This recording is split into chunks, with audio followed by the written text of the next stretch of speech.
Functor is a research spin-off startup founded by myself after researching at Cambridge for a few years and later at Uppsala University, the math department and the computer science department. We are around 20 people if you count quite generously, including 4 professors, all of them with industrial experience, sometimes considerable in entrepreneurial experience. And a quite impressive advisory board where we have, for example, the former market manager of all development tool at Microsoft working directly under Bill Gates. What are we doing? Well, we deliver solutions, 2 tools right now, which eliminate defects, rather prevent defects in software. Now, software drives innovation today. It is a key to the progress of growth of companies and our society. It's a blessing, but also a curse, because software, we become more and more dependent on software. Dependability is the technical term. And the delivery window is shrinking, as Forbes have reported and many others, continuously shrinking. That means that we have to release software faster. And also, at the same time, while we need to be faster and faster, there's so many examples, just this week, for example, testifying that the problems with the shrinking release window. While we have to deal with increasing complexity and dependability, reliability, and other related criteria under that notion. So software faces increasing challenges now. Society, it drives innovation in society. It's very important. Now, Functor delivers 2 new products based on significant research. We have managed to productify these products from research after considerable research, or rather development in academia for, well, not quite, but almost a decade. And actually, the research tradition goes back 4 decades in mathematics, which is quite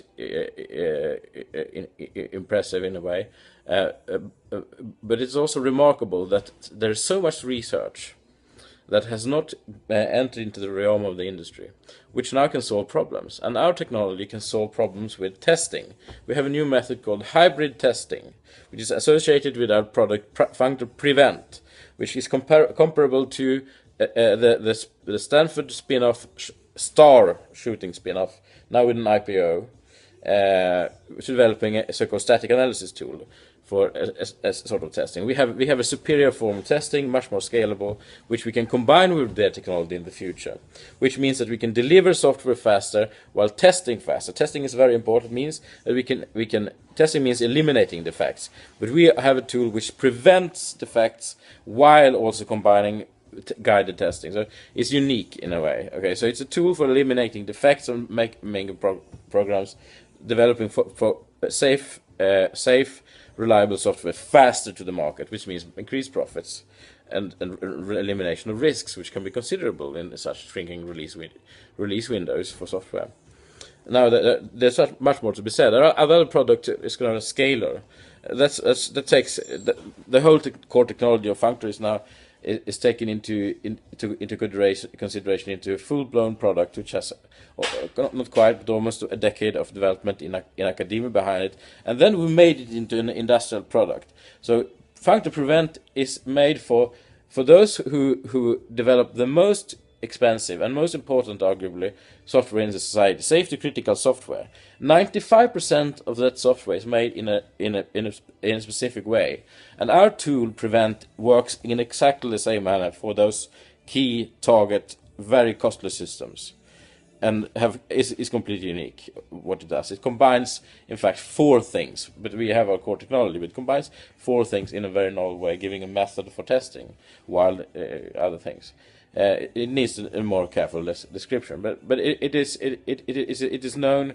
It was already noted by the leading probably the leading game engine company's chief technical officer and chief executive officer, Guru, if you known as the kind of industrial hacker.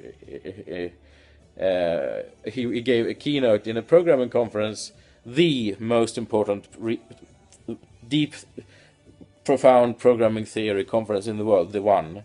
He gave a keynote, Tim Sweeney, and he had a slide saying what we would like to write this is what he wanted to do. He had another slide saying that 50% of the bugs in this very big program they made, their major project, what makes their company, 50% of the bugs, the defects, the problems they had, were of that nature. And we can do that now. It's not quite trivial inside, but we made it really easy to be used, because we have understood how programmers work, and we have made a thin layer around it and adapted to the way people develop software, so that they can be more productive and develop more higher quality software.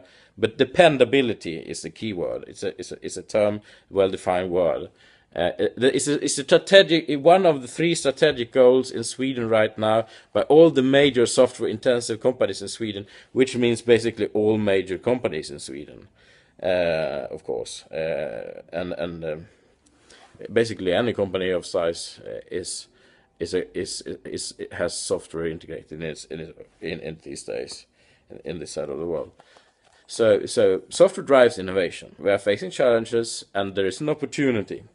We have groundbreaking technology, and not only that, we have made it into 2 products, highly scalable. The professor, Henrik Tane, who is an expert on testing and safety critical software, with 2 startups behind him, quite successful, probably in a big company in Sweden internationally. Unreal. He says that anybody who does testing is a potential customer, and these days, testing is done by anyone who develops software. But of course, we target a specific segment, the hardest segment in a way. The barriers are highest, but actually we managed to penetrate them, because it took us actually over 1.5 years to do this, closer to 2, since we were founded. Really, we are 2 years into development, research, and productification, and now we are entering the market and doing sales and all that. But our first customer became the largest experimental fusion reactor in the world. Quote investor manager, as close as NASA as you can get. It's a kind of a space station. Their equipment is worth typically 100 million euro, and there are lots of it, and some is so expensive and even irreplaceable. It means they're very expensive, costly to run this fusion reactor, trying to make energy as in the sun. Renewable energy. The largest research project in Europe. Industrial, because they have to be. Very hard barriers. Safety, extremely critical.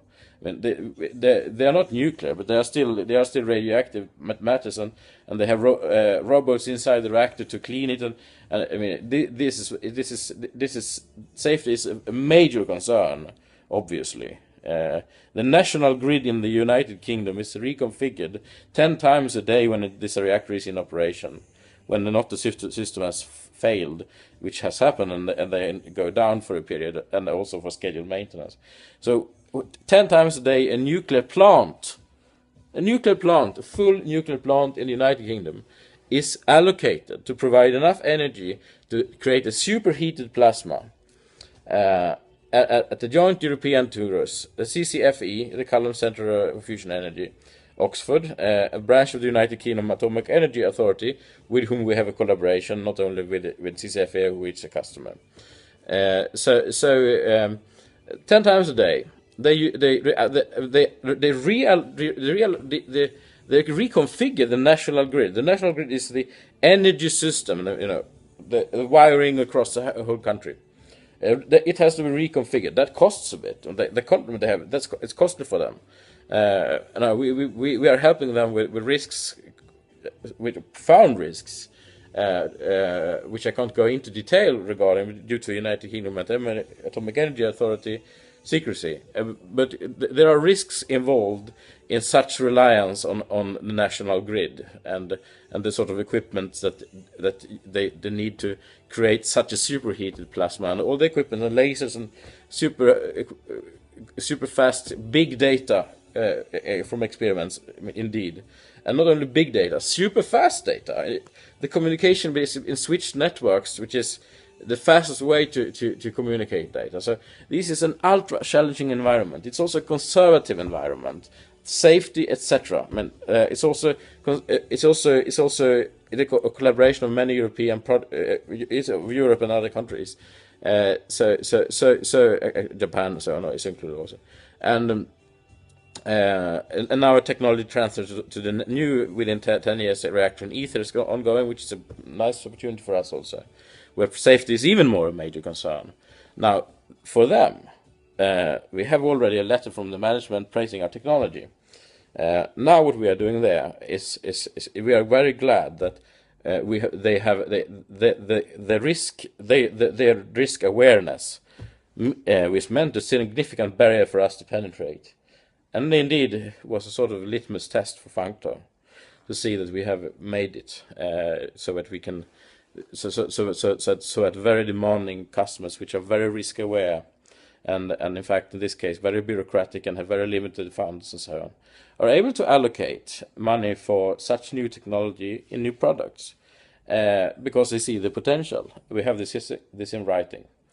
So what's going to happen in the future? Well, we can look at companies like Polyspace from the Ariane 5 rocket disaster, French company acquired by MathWorks. We can look at how much sales they made. We can look at Coverity, their new IPO, and their amazing figures they present. We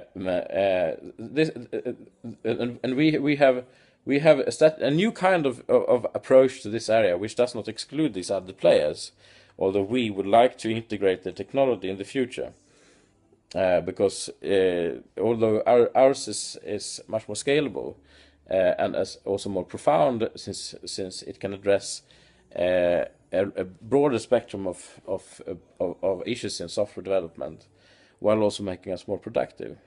We look at them and admire their success and praise the usefulness of their tools and anticipate them to be very strong partners for us, and we look forward to a friendly relationship to these very good companies. These tools are needed and praised, and the customer renewal rate for licenses, although they are known to be extremely costly, Coverity, for example, Ericsson uses them a lot. Although they are known to be extremely costly, the figures I've seen on Forbes on their customer renewal rate is impressive, and we are speaking about many million dollars, hundreds of million dollars sometimes, of new contracts renewal. And actually, this can happen quite soon. I mean, a customer might purchase. This depends a bit on different kind of pricing strategies in these companies, and of course we have chosen ours initially, and we observe. But in the case of Coverity, very quickly a customer, I can't remember I think it was General Electric or something like that. They have the most major companies in the world. They claim to have, NASA being one, government government organization as well to the companies. It's quite impressive to compare, if I now round up instead, compare Functor to these companies, which have, in a sense, related technology, which do not have quite the same scalability, and doesn't build on the same amount of research. It's not quite as disruptive. The challenges for us to create our products were very, very, very, very significant. It wasn't trivial to understand, and we were many discussions with researchers and in the industry to understand how to create such disruptive, highly scalable technology so that it is packaged in a way that it's useful, so that people can use it and can start using it and be productive with it within days. How can we achieve this? Well, with Functor Prevent, we have done it and we have verified it. Testers want to work for us. Testers want to become shareholders in Functors. I mean, the senior testers. The kind of response we get, it's not just we want to be a customer, but we want to be a partner. We want to be an investor, as per the last months, and we also have quite long-going discussions with some major companies also that we look forward to financial closure regarding. So the prospects are quite good, we hope, and we have a very strong development team and continuously develop our company further. the prospects in this area and the opportunities for software, the driver of innovation in our society, facing still challenges, is immense. Functor. My name is Johan Glimming. I'm currently the CEO of Functor. Thanks for listening.